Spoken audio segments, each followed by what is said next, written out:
బట్టి విక్రమార్క మాట్లాడుతున్నారు, లైవ్ లో చూద్దాం.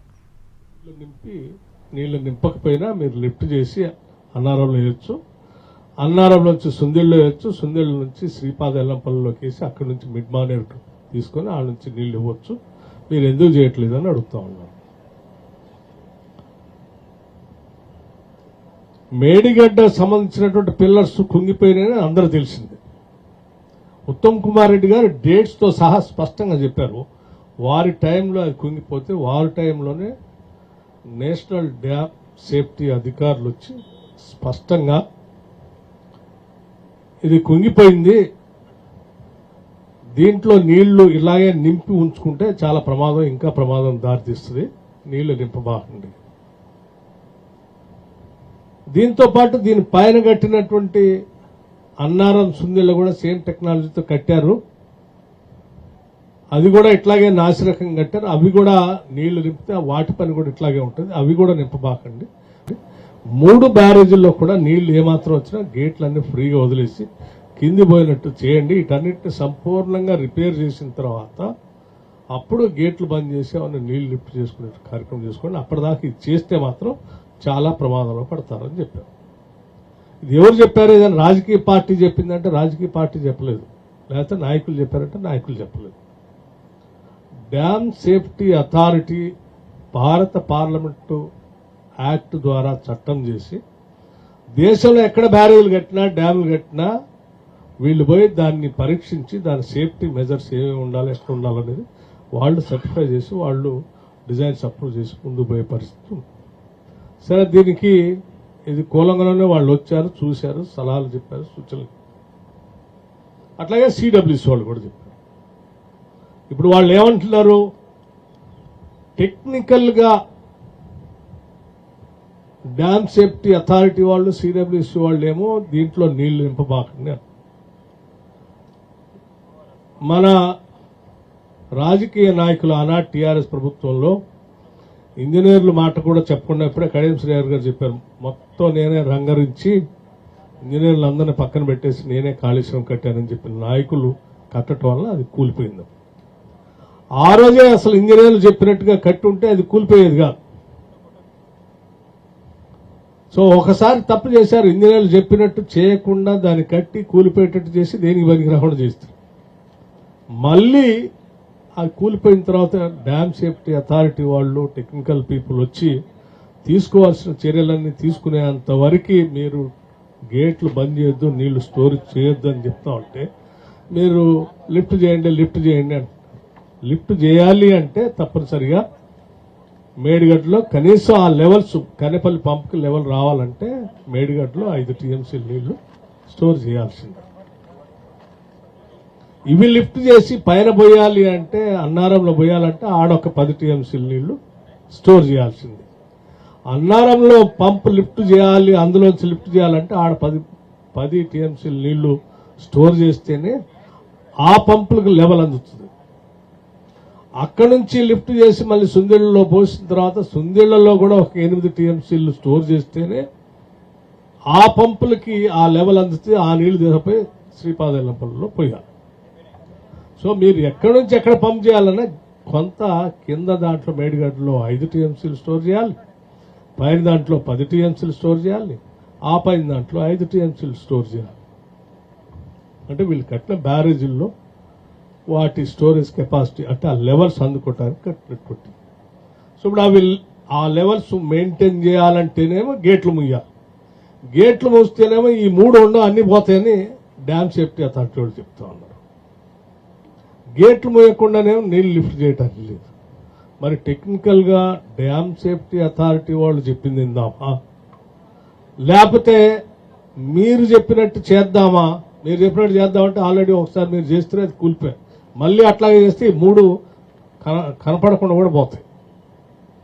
నేను ఇంకో మాట కూడా అడుగుతాను, ఈ 3 పైనే స్ట్రైట్ మేడిగడ్డ, అన్నారం, సుందిళ్ళ వీళ్ళు వచ్చిన తర్వాత కట్టింది ఈ 3 బ్యారేజీలు.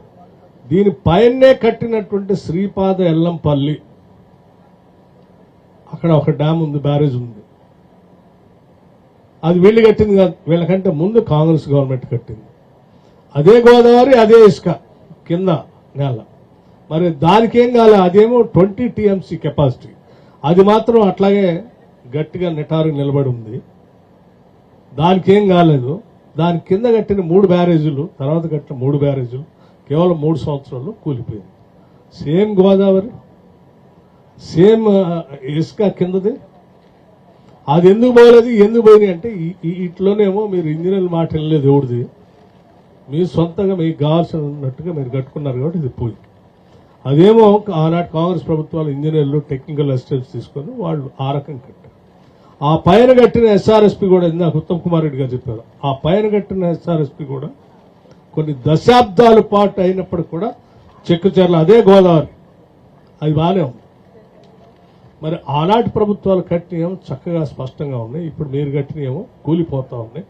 మళ్ళీ మీరు కూలిపోయిన తర్వాత జరిగిన తప్పుని సరిదిద్దామని చెప్పి కాంగ్రెస్ ప్రభుత్వం dam safety authority, government of India direction లో ఉండేటువంటి డ్యామ్ సేఫ్టీ అథారిటీ వాళ్ళు వచ్చి చూసి వాళ్ళు ఇచ్చిన సర్టిఫికేట్ ప్రకారం పూర్తి చేసి కంప్లీట్ చేసి నీళ్లు ఇద్దామనంటే ప్రజల్ని తప్పుదో పట్టించి బ్యారేజ్ లేకపోయినా నీళ్లు నింపుకోవచ్చు అని ఒక తప్పుడు ప్రచారం, ఒక గోబెల్స్ ప్రచారం చేసి మీరు ఒక తప్పుడు ప్రచారం రాష్ట్ర ప్రజల మీద వదిలారు. ఇది కామన్ మ్యాన్ గా నేను స్ట్రైట్ అడిగినటువంటి విషయం. దయచేసి ఇప్పటికే చాలా పాపం చేశారు మీరు రాష్ట్రానికి. రాష్ట్ర ప్రజల సొమ్ముని లూటీ చేసి, దోపిడీ చేసి ఇరిగేషన్ ప్రాజెక్ట్స్ ఖతం చేశారు. ఇలా చేయబాకండి, ఇంకా తప్పుడు ప్రచారం చేయకండి. వాస్తవాలు ఇవి.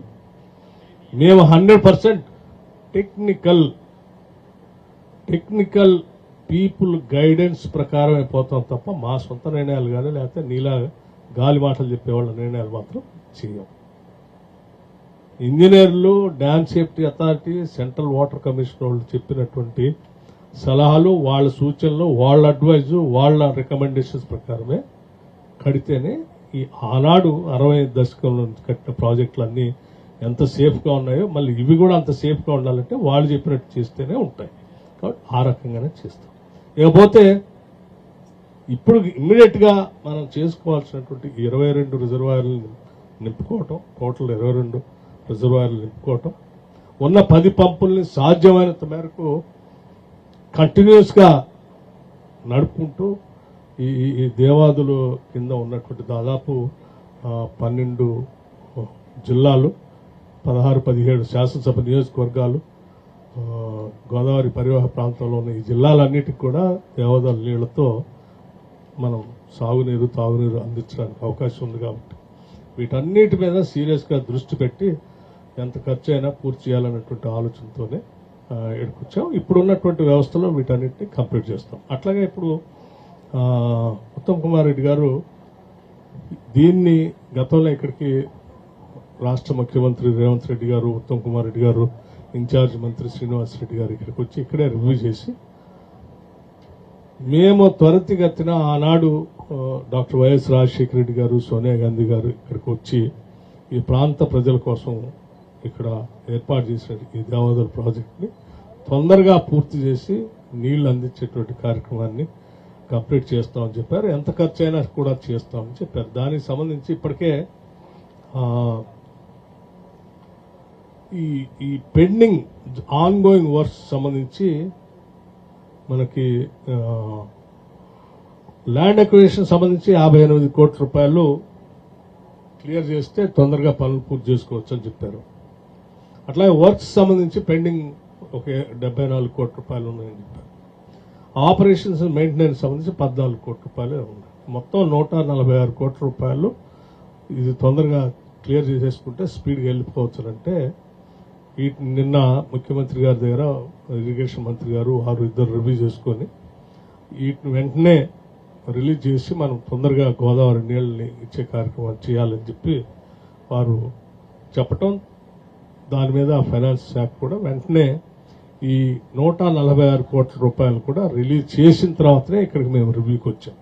వీటన్నిటినీ ల్యాండ్ అక్విజిషన్ కి వర్క్స్ బిల్స్ అన్నింటినీ రివ్యూ చేసి వచ్చాం.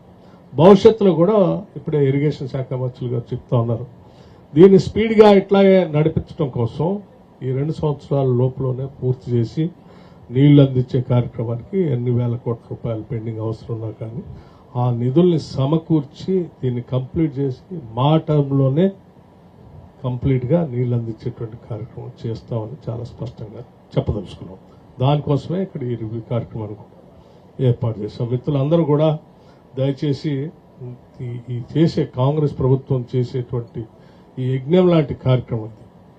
అటు గోదావరిలో కానీ అటు కృష్ణా పైన కానీ ఎప్పుడు ఆనాటి ప్రభుత్వాలు కానీ ఇప్పుడు కానీ మేము చాలా స్పష్టంగా చెప్పింది చేస్తున్నాం, చేసిందే ప్రజలకు తెలియజేస్తున్నాం. సో ఇక్కడ నుంచి ఈ దేవాదుల దగ్గర నుంచి లిఫ్ట్ అయ్యేంత వరకు ఇక్కడ నుంచి లిఫ్ట్ చేస్తాం. ఇక్కడ నుంచి కింది పోగానే సీతారామ ప్రాజెక్టు కూడా పూర్తిగా అక్కడ నుంచి ఎంత అవసరం అనుకుంటే అంత నీళ్లు లిఫ్ట్ చేసుకునే కార్యక్రమం మొదలు పెట్టబోతున్నాం. తెలంగాణలో ఉమ్మడి రాష్ట్రాలు చూసుకుంటే ఆదిలాబాద్, కరీంనగర్, వరంగల్, ఖమ్మం జిల్లా ఈ గోదావరి పరివాహక ప్రాంతం. సో ఈ పరివాహక ప్రాంతంలో ఉన్న అన్ని జిల్లాలకి నీళ్లు అందించాలనేదే basic idea of the then Congress government. ఇప్పుడు కూడా మా అందరి ఆలోచన కూడా అందుకే. సో దేవాదుల్ని సీతారామన్ తీసుకుంటే ఆనాటి 2 ఉమ్మడి జిల్లాలో ఉన్నటువంటి అనేక జిల్లాలకి పూర్తి స్థాయిలో నీళ్లు అందిస్తాం. ఆ పైన ఇప్పుడే ఉత్తమ్ కుమార్ రెడ్డి గారు చెప్పారు, ఆ పైన ఆదిలాబాద్కి, కరీంనగర్కి పూర్తి స్థాయిలో డాక్టర్ బాబాసాహెబ్ అంబేద్కర్ ప్రాణహిత చేవెళ్ల ప్రాజెక్టుని చేపట్టి ఆ నీళ్లు కూడా అందిస్తామని చెప్పారు. సో ఈ గోదావరి నదీ జలాలని సంపూర్ణంగా వినియోగంలో తెచ్చుకునే కార్యక్రమంలో కాంగ్రెస్ పార్టీకి స్పష్టమైనటువంటి ఒక యాక్షన్ ప్లాన్ ఉంది. దాని ప్రకారం తీసుకుంటూ పోతాం. మేము కట్టే ప్రతి ప్రాజెక్టు కూడా ప్రజలకి అంకితం చేస్తాం. నమస్కారం. అందరికీ